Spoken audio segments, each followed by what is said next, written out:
એક સ્કૂલમાં તમે આ વાંચ્યું પણ હશે, એક સ્કૂલમાં એક બેન નોકરી કરતા હતા. હસબન્ડ છે એ મોબાઈલમાં ગેમ રમી રહ્યા હતા અને બેન પેપર ચેક કરતા કરતા કરતા ધ્રુસકે ધ્રુસકે રડવા માંડ્યા. એ ભાઈએ પૂછ્યું કે શું થયું, કેમ આટલું બધું રડે છે? એ કે હું મારા જ વર્ગનો પેપર જોઈ રહી છું અને મેં જ પેપર કાઢ્યું છે અને એમાં મેં એવો નિબંધ પૂછ્યો હતો કે મારે શું બનવું છે. તો કે એક 6ઠા કે 5મા ધોરણના છોકરાએ એવું લખ્યું છે કે મારે મોબાઈલ બનવું છે. શું કામ? મારે મોબાઈલ એટલા માટે બનવું છે કે ઘરમાં આવતી દરેક વ્યક્તિને સ્પર્શે છે. સવારે પહેલો ઉઠીને એને બહારથી લોકો જોવે છે શું છે નવીન. રાત્રે સૂતી વખતે છેલ્લો જે સ્પર્શ છે એ એનો છે. એને મોબાઈલને એટલું બધું લોકો સાચવે છે, એટલું બધું સાચવે છે એટલે મારે મોબાઈલ જ બની જવું છે.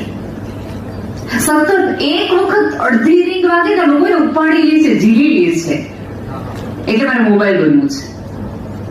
કારણ કે હું પ્રશ્ન પૂછવા જાઉં ને ત્યારે મને બીજું પૂરવામાં આવે છે, પણ મોબાઈલને તરત ઉપાડી લેવામાં આવે છે.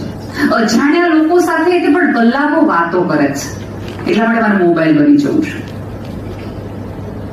કારણ કે મોબાઈલમાં એવું છે કે રાત્રે સૂતી વખતે છેલ્લે હાથ ફેરવાય છે, મારા મમ્મીનો હાથ મારા ઉપર માથા ઉપર ફેરવાય, એટલા માટે મારે મોબાઈલ બનવું છે. કોઈ અમારા ઘરમાં કોઈ વ્યક્તિ મોબાઈલને રેડિયો મૂકતો જ નથી, એકલો મૂકતો જ નથી. એ બહુ મૂલ્યવાન વસ્તુ હોય એ રીતે અમારા ઘરમાં મોબાઈલ સચવાય છે. એટલા માટે મારે મોબાઈલ બની જવું છે કે હું પણ સચવાઈ જાઉં આખા ઘરમાં.